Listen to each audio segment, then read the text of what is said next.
Hello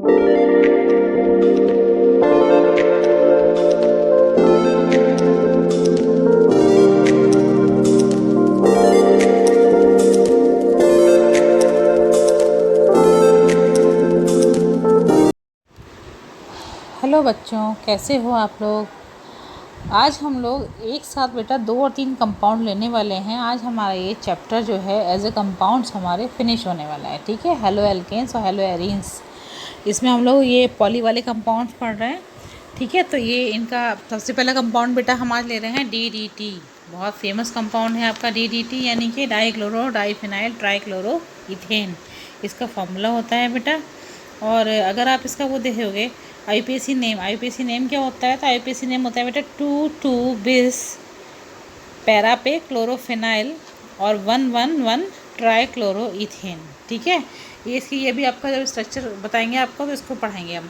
अब इसका जो आप ये डाईक्लोरो डाईफिनाइल ट्राईक्लोरोइथेन पढ़ते हो, इसके आगे अगर हम नाम लिखते हैं बेटा, तो यहाँ पर आपका जो है ये आपका पैरा क्यों होता है। पैरा इसलिए होता है कि दोनों जो डाईक्लोरो होते हैं हमारे, दोनों ही क्लोरो हमारे पैरा कंडीशंस पे लगे हुए होते हैं, इसलिए हम यहाँ पे PP अगर लिख के आए तो कंफ्यूज होने की ज़रूरत नहीं है, वो भी आपका DDT ही होगा। ठीक है, तो ये हमारा DDT हो गया।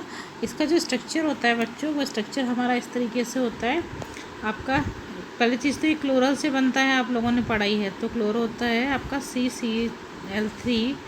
अब यहाँ पर लग जाता है H, और यहाँ पर जो आपका जाता है ये इस तरीके से, ये हमारा 2 क्लोरोबेंजीन यहाँ पर लग जाते हैं। यही तरीका होता है बेटा आपका। ठीक है, तो ये क्लोरो और ये क्लोरो, तो ये होता है आपका DDT का स्ट्रक्चर। ठीक है, अब इसमें हमने आपको बताया कि 2,2-bis पैराक्लोरोफिनाइल और 1,1,1 ट्राईक्लोरोइथेन हमने क्यों कहा। देखिए, ट्राईक्लोरोइथेन पहले तो यहाँ आ जाओ, यहाँ से हम काउंटिंग करेंगे, यहाँ से काउंटिंग करेंगे हम 1 और 2। तो ये 1 वाली कंडीशन पे 3 क्लोरो लगे हुए हैं, यानी कि 1,1,1 ट्राईक्लोरो और 2 कार्बन है तो इथेन। ये हो गया हमारा, इतना समझ में आ गया। उससे पहले हम लगाते हैं 2,2-bis पैराक्लोरोफिनाइल। 2,2-bis आपका जो बिस हमने कंडीशन पढ़ाई थी, पैरा और ये वाली आपकी जो पढ़ाई थी ये चीज़ें, इसमें आपने बिस पढ़ा था। वहाँ पे 2 तरीके के आपके कंपाउंड पढ़े थे आपने वहाँ पर। और यहाँ पर जो आपका क्लोरो है, ये क्लोरो आपका पैरा कंडीशन पे है दोनों में, इसलिए हम यहाँ पे पैरा क्लोरोफिनाइल बोलते हैं। फिनाइल यानी कि बेंजीन, और पैरा है क्योंकि आपका क्लोरो जो है वो पैरा यानी कि इस पॉइंट से अपोजिट कंडीशन पे लगा हुआ है, इसलिए इसको हमने फिनाइल बोल दिया। ठीक है, पैरा क्लोरोफिनाइल इस तरीके से। तो चलिए इसकी हम कंस्ट्रक्शन पढ़ लेते हैं। मेड ऑफ प्रिपरेशन किस तरीके से इसको हमने बनाया है, देखिए बेटा, मेथड ऑफ प्रिपरेशन जो इसका है, क्लोरल से हम इसकी रिएक्शन कराते हैं। किसकी रिएक्शन कराते हैं? क्लोरल से क्लोरोबेंजीन के 2 मॉलिक्यूल की रिएक्शन कराते हैं in the presence of concentrate H2SO4, यानी कि ये हमारा हो गया यहाँ पे क्लोरल। ठीक है, CH3CHO क्लोरल होता है। इसका अगर आप देखेंगे IUPAC नेम, तो वो आपका क्या होगा, वो आपका होता है 2,2,2 ट्राईक्लोरो इथेनल। 2,2,2 ट्राईक्लोरो। देखिए 3 क्लोरो लगे हुए हैं और इस वाले एक पे लगे हैं, तो ये सेकंड हो गया 2,2,2 ट्राईक्लोरो इथेनॉल, इस तरीके से बोलते हैं इसको हम। ठीक है, और क्या नाम है इसका, जो आपका आपने क्लोरोबेंजीन से इसकी रिएक्शन कराई किसकी उपस्थिति में, कंसनट्रेट H2SO4 की उपस्थिति में आप इसकी रिएक्शन कराते हैं, तब आपका DDT बनता है, और प्लस साथ में बच्चों H2O आपका निकल जाता है। ठीक है, ये केवल आपके मेड ऑफ प्रिपरेशन इसका है, यानी कि बनाने की विधि है, निर्माण की विधि है। ठीक है, यही आपके एग्ज़ाम में मोस्टली आपकी पूछी जाती है।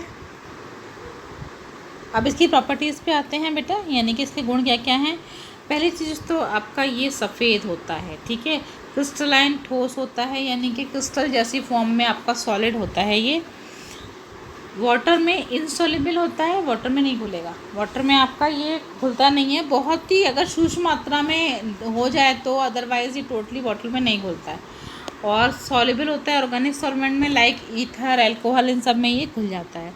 नॉन बायोडिग्रेडेबल है। बायोडिग्रेडेबल का मतलब क्या होता है कि बेटा कि ये इस तरीके से आपका जो होता है जैव अपघट्य, से हिंदी में बोलते हैं। जैव अपघट्य का मतलब जो कुछ टाइम बाद अपने आप आपकी चीज़ें जो एटमॉस्फेयर में पड़ी होती हैं वो उनका अपघटन हो जाता है और वो अपने आप ही डिके होने लगता है और वो ख़त्म होने लगती हैं। लेकिन ये जो प्रोडक्ट है आपका DDT, ये आपका जो है नॉन बायोडिग्रेडेबल है, जैसे कि पॉलीथीन होती हैं, तो ये अपने आप से आपका ये गलता नहीं है। अपने आप से ना गलने के चक्कर में क्या होता है, ये आपके नेचर के अंदर अगर आपने इसका स्प्रे किया, इसका यूज़ अगर आप करते हो, ये उसी में प्रेजेंट रहता है और प्रेजेंट होते हुए ये जीव जंतुओं या मनुष्यों के लिए पॉइजनस होता है। यानी कि अगर आपने इसको क्या नाम है, मान लीजिए सब्जियों में खेती में यूज़ किया है ना, क्योंकि इसका यूज़ क्या होता है, यूज़ होता है इसका पेस्टिसाइड, इंसेक्टिसाइड की तरीके से।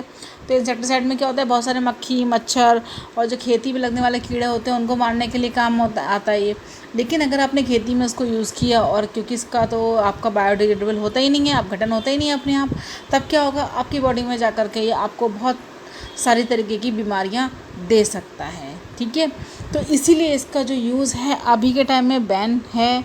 आप ओपनली इसको यूज़ नहीं कर सकते। लेकिन क्या होता है, बहुत चीप है, सस्ता बहुत है और बहुत हाईली मतलब वर्क करता है। आपको बहुत छोटी क्वांटिटी में बहुत तेज़ी से काम करता है, और इसीलिए आपकी बॉडी में जाने के बाद भी बहुत तेज़ी से आपको हार्म्स पहुंचाता है। कई तरह की बीमारियां आपको इस तरीके की बनी मतलब प्रोड्यूस की हुई सब्जियों से आपको बहुत सारी बीमारियां हो सकती हैं। तो ये भी आपके लिए, इसलिए इसका यूज़ बिल्कुल भी आपको अच्छा नहीं बताया जाता है। ठीक है, केमिकल रूप से बहुत ज़्यादा स्टेबल होता है ये कंपाउंड, बहुत जल्दी टूटता नहीं है ये। और क्या नाम है, इसका जो यूज़ होता है वो क्या होता है, इसका यूज़ होता है बेटा कॉन्टैक्ट इंसेक्टिसाइड। यानी कि जहाँ पर आपके मक्खी मच्छर कीड़े मकोड़े है ना, और कृषि के जो होते हैं, कृषि में खेती में लगने वाले कीड़े वेड़े होते हैं, वहाँ पर जहाँ आप छिड़कोगे वहीं के ख़त्म करेगा। अगर आपने फसल के एक एरिया में छिड़का है, या मान लीजिए एक लाइन में छिड़का है, तो उस लाइन में ही ख़त्म करता है, बाकी लाइनों में यानी कि अपने आप से ये और जगह सब जगह काम नहीं करता। यानी कि जैसे कि आप मान के चलो कि आप कछुआ छाप या मच्छर अगरबत्ती जलाते हो, तब क्या होता है, जिस कमरे में हो या जहाँ बैठे हो वहाँ जलाओगे, वहीं काम करती है, बाकी अदरवाइज़ वर्क नहीं करती। वह ऐसा ही काम इसका होता है, और वो भी आपके सांस में जाके नुकसान देती है आपको, और ये भी आपके बॉडी में जाके कई तरीके की आपको हार्म्स पहुँचाता है। तो ये हमारे लिए यूज़ करना सेफ़ नहीं है इसीलिए। ठीक है बेटा, चलिए आते हैं अपने सेकंड कंपाउंड पे, जो बहुत इंपॉर्टेंट है और बहुत पूछा जाता है, आप लोगों ने फर्स्ट ईयर में भी पढ़ा था बच्चों। ये है बेंजीन हेक्साक्लोराइड, यानी कि BHC, यानी कि इसको आप बोल सकते हैं गैमेक्सीन, या आप क्या बोलते हैं इसे, लिंडेन। मैंने सब आपको फर्स्ट ईयर में बहुत अच्छे से पढ़ाया हुआ था इसको, है ना। तो BHC जो है हमारा बहुत ही वेल नोन कंपाउंड है, और इसका हम किस तरीके से स्टडी करते हैं, इसका जो स्ट्रक्चर होता है बेटा, देखिए नंबरिंग आपका जो है वो है C6H6Cl6। ठीक है, इसको आप बनाएंगे किस तरीके से, इसको इस तरीके से बनाते हैं बेटा, आपका जो बेंजीन होता है इसके बीच के बॉन्ड्स हट जाते हैं, और हर एक बॉन्ड पे आपका यहाँ पर इस तरीके से एक क्लोरो लग जाता है। तो इसी की वजह से इसको बेंजीन हेक्साक्लोराइड बोलते हैं। ठीक है, ये इसका स्ट्रक्चर होता है। और इसका अगर आप देखते हैं IUPAC नेम क्या है, तो बच्चों इसका IUPAC नेम होता है 1 2 3 4 5 6, क्योंकि सारी ही प्लेस पे इसके क्या है, क्लोरीन लगी हुई है, और प्लेस कितनी है इसमें, 6। तो 1 2 3 4 5 6 हेक्साक्लोरोसाइक्लोहेक्सेन, हेक्साक्लोरोसाइक्लोहेक्सेन। बहुत ईजी है। इसके 3 नाम और भी हैं बेटा, जिसे हम कहते हैं गैमेक्सीन, लिंडेन और 666। 666 इसको क्यों कहा गया है मैं आपको बताती हूँ। 666 कहा गया क्योंकि इसमें कार्बन, हाइड्रोजन और क्लोरीन तीनों ही 666 क्वांटिटी में है, तो इसको हम 666 के नाम से भी जानते हैं। इसको हम गैमेक्सीन भी कहते हैं, गैमेक्सीन। आप लोगों ने गैमेक्सीन के नाम से इसको पढ़ा भी होगा। ठीक है, और कौन सा नाम है इसका, और इसका नाम है लिंडेन, लिंडेन भी इसका नाम होता है। ठीक है, इस तरीके से। तो चलिए इसके मेथड प्रिपरेशन पे पढ़ते हैं बेटा आगे। मेथड ऑफ प्रिपरेशन बेटा क्या है, बेंजीन की अगर हम क्लोरिनेशन कराते हैं UV रेज की प्रेजेंस में, तब हमारा BHC बनता है। ये देखिए मैंने आप लोगों को बड़ा डिटेल में दिखाया हुआ है आराम से, इसका मैंने यहाँ पे IUPAC नेम भी मेंशन किया हुआ है, इसलिए इसको हम BHC कहते हैं। अब BHC में ये चीज़ देखिएगा कि आपका जो क्या नाम है BHC होता है, इसमें भी कीटनाशक ही गुण होता है। ये मक्खी मच्छर और इस टाइप की चीज़ों के लिए, बहुत से कीड़े मकोड़ों के लिए अच्छा यूज़ होता है। लेकिन पहली चीज़ तो इसमें कोई स्मेल नहीं होती है। ठीक है, ये इसकी प्रॉपर्टीज़ में भी आता है, इसमें कोई स्मेल नहीं होती, बहुत हाईली इफ़ेक्टिव होता है ये। तो इसको DDT से बहुत तरीके से अच्छा माना जाता है, DDT से बहुत बेस्ट आपका काम करता है। सेकेंड थिंग, ये इंसेक्टिसाइड और पेस्टिसाइड दोनों ही रूप में यूज़ किया जा सकता है। देखिए मैंने यहाँ पर आपका ये नीचे लिख के दे रखा है, इंसेक्टिसाइड और पेस्टिसाइड दोनों ही रूप में आपका यूज़ किया जा सकता है। उसका रीज़न क्या होता है बेटे? उसका रीज़न ये होता है कि आपका इंसेक्टिसाइड यानी कि मक्खी मच्छर, ये आपके कॉकरोच वगैरह, पेस्टिसाइड यानी पेस्ट कंट्रोल, जो अलग अलग टाइप के कीड़े होते हैं यानी कि जो फसलों में होते हैं, जो आपके दीमक वगैरह लगती हैं, उसमें भी आपका यूज़ किया जा सकता है। और कोई स्मेल वगैरह नहीं होती है, तो बहुत आपके लिए इफ़ेक्टिव है और बहुत अच्छा माना जाता है। तो बस BHC हमारा इतना ही कंपाउंड है बेटा। बढ़ते हैं अगले कंपाउंड की तरफ। अगला कंपाउंड है बेटा हमारा फ्रेऑन 12। फ्रेऑन 12 या इसको हम बोलते हैं डाइफ्लोरोमीथेन। डाइफ्लोरोमीथेन फॉर्मूला इसका होता है CCl2F2, क्योंकि डाइक्लोरो है गया आपका, देखिए डाइक्लोरो हो गया और डाइक्लोरो के बाद में डाइफ्लोरो हो गया है ना। डाइक्लोरो के बाद में डाइफ्लोरो हो गया है, डाइक्लोरो, डाइफ्लोरो और मीथेन, ठीक है। तो ये इसका नाम हो गया है। और इसको किस तरीके से हम मेथड प्रिपरेशन पढ़ते हैं, चलिए देख लेते। हम लोगों ने अभी पहले भी पढ़ा था बेटा, कार्बन टेट्राक्लोराइड की हाइड्रोजन सल्फाइड से जब रिएक्शन कराते हैं, ठीक है, हाइड्रोजन फ्लोराइड से जब रिएक्शन कराते हैं, किसकी प्रेजेंस में? एंटीमनी पेंटाक्लोराइड की प्रेजेंस में कराते हैं, तब आपका फ्रेऑन बनता है और HCl निकल जाता है, ठीक है। फिर से पढ़ लेते हैं। कार्बन टेट्राक्लोराइड की हाइड्रोजन फ्लोराइड से रिएक्शन कराते हैं एंटीमनी पेंटाक्लोराइड के प्रेजेंस में, तब आपका फ्रेऑन बनता है और इसका फॉर्मूला होता है CCl2F2, ठीक है। बढ़ते हैं प्रॉपर्टीज़ की। देखिए बेटा, प्रॉपर्टीज़ में पहली चीज़ तो आपकी ये है कि ये गैसियस फॉर्म में नॉर्मली आपकी एज ए गैस आपको मिलता है। फ्रेऑन जो होता है बहुत आसानी से आप इसे लिक्विडिफाई कर सकते हैं, बहुत इजीली द्रवीकृत आप इसे कर सकते हैं। द्रवीकृत मतलब लिक्विड फॉर्म में कर सकते हैं। देखिए पॉइजनस नहीं होता है, नॉन पॉइजनस है, आपको ये बिल्कुल हार्म नहीं पहुंचाता, नॉन पॉइजनस होता है, क्योंकि 800 केल्विन टेम्परेचर तक ये स्टेबल होता है। स्टेबल कंपाउंड है, केमिकली इनएक्टिव है, आपको रिएक्ट नहीं करता है, तो आपको पॉइजनस होने के भी इसमें खतरे नहीं होते हैं। लेकिन हाँ, अगर ये एटमॉस्फेयर में प्रेजेंट है, ये थर्ड वाला जो पॉइंट है मोस्ट इंपॉर्टेंट है, harmful for ozone layer. Harmful क्यों है ओजोन लेयर के लिए, क्यों खतरा पैदा करता है ये? क्योंकि अगर ये इन द एटमॉस्फेयर है, यानी कि आपके वातावरण में उपस्थित है ये कंपाउंड आपका, तब आपका जो ओजोन लेयर है उसका डिके यानी कि उसका जो क्षय है, उसको हानि हमेशा होती रहती है। वो उसमें छेद इसी की वजह से हुआ है और ये छेद आपका बड़ा होता रहता है। तो इसको एटमॉस्फेयर में प्रेजेंट होना बिल्कुल भी अच्छा नहीं है और इसी की वजह से इसका यूज़ अभी काफ़ी हद तक कम कर दिया गया है। पहले बहुत ज़्यादा इसका यूज़ किया जाता था, ठीक है। तो इस तरीके से ये इसकी प्रॉपर्टीज़ हो गई बेटा।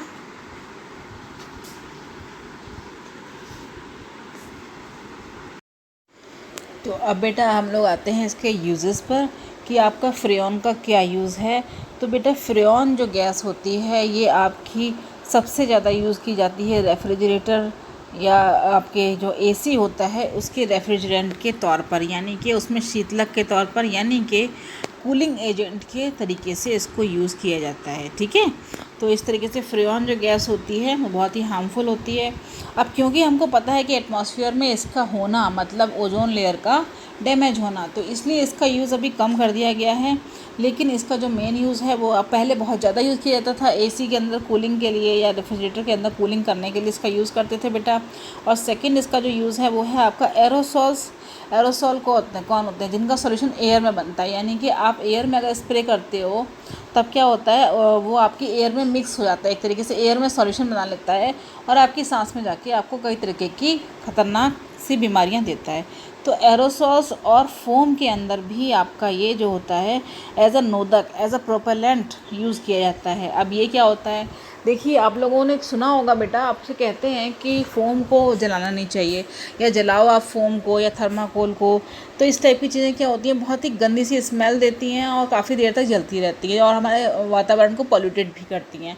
तो ये हार्मफुल गैसेस निकलती हैं इनको जलाने से, क्योंकि इनमें जो यूज़ होते हैं आपके एज ए नोदक, यानी कि इनके बनाने में जो चीज़ें यूज़ की जाती हैं वो आपकी थोड़ी सी खतरनाक होती हैं। तो वही आपका फ्रेऑन है, क्लोरोफॉर्म को मोटा करने के लिए और सॉफ्ट करने के लिए, यानी कि आप जब गद्दों पे बैठते हैं क्लोरोफॉर्म नहीं, फोम को, तो जो आप गद्दों पे बैठते हैं या बहुत फ़ोम आपके जो सोफ़े होते हैं बहुत ज़्यादा दबने वाले, तो उसमें उतनी हाई क्वालिटी की फ़ोम यूज़ की जाती है। लेकिन उस फ़ोम को बनाने के लिए हमेशा आपका जो है फ्रेऑन यूज़ किया जाता है, उसमें पफिंग देने के लिए, उसमें सॉफ्टनेस देने के लिए, उसमें एयर स्पेस देने के लिए, आपका एरोसॉल के तरीके से उसको जगह जगह स्पेस बनाने के लिए कि आप उस पर बैठो तो आप घुस जाओ, इस तरीके के सॉफ्टनेस देने के लिए उसमें जो है आपका फ्रेऑन का यूज़ किया जाता है। और जो आपका जो फर्नीचर्स बनते हैं, फर्नीचर्स के ऊपर जो एयर स्प्रे करे जाते हैं, यानी कि आजकल आपने देखा होगा डार्क कलर के फर्नीचर्स आ रहे हैं जिनका आप पॉलिश अगर कराओगे तो पॉलिश एयर स्प्रे से होता है, आप हाथ से पॉलिश नहीं कर सकते, वो स्प्रे से होता है। आपने कहीं देखा होगा अगर, तो जो लोग करते हैं वो मुँह पे कपड़ा बांध के करते हैं। बेटा रीज़न क्या होता है, अगर आपकी सांस में भी वो जाता है, उड़ता है, देखिए एयर के अंदर उड़ता है जब आप स्प्रे मारते हो, और उड़ के एयर के अंदर सॉल्यूशन बनाता है तो एरोसॉल हो जाता है, और वो आपकी सांस में अगर जाता है तो आपको सांस की कई बीमारियां गंभीर सी दे सकता है।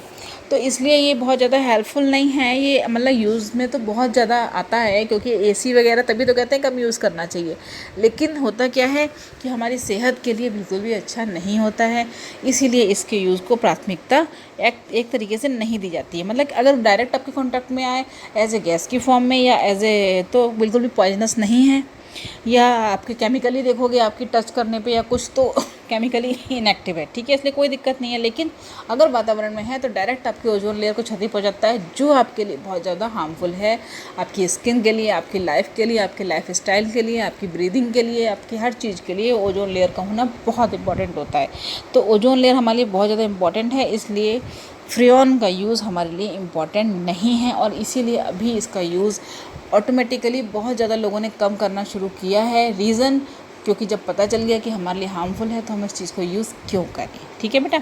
तो आज आप लोगों के जो कंपाउंड हैं बेसिकली हेलोजेंस और ये आपके हेलो एल्केन्स और हेलो एरिन्स वाले, ये आपके कंप्लीटेड हो गए हैं। इसके बाद मैं आपको एक्सरसाइजेज एंड कुछ IPSCs भी कराने वाली हूँ, तो आप इसके नोट्स बनाते रहो, प्रैक्टिस करते रहो। Be happy, be stay safe and be prepare always studious. Okay, take care, मिलते हैं देन अगेन नेक्स्ट सेशन में। Till then bye bye, take care.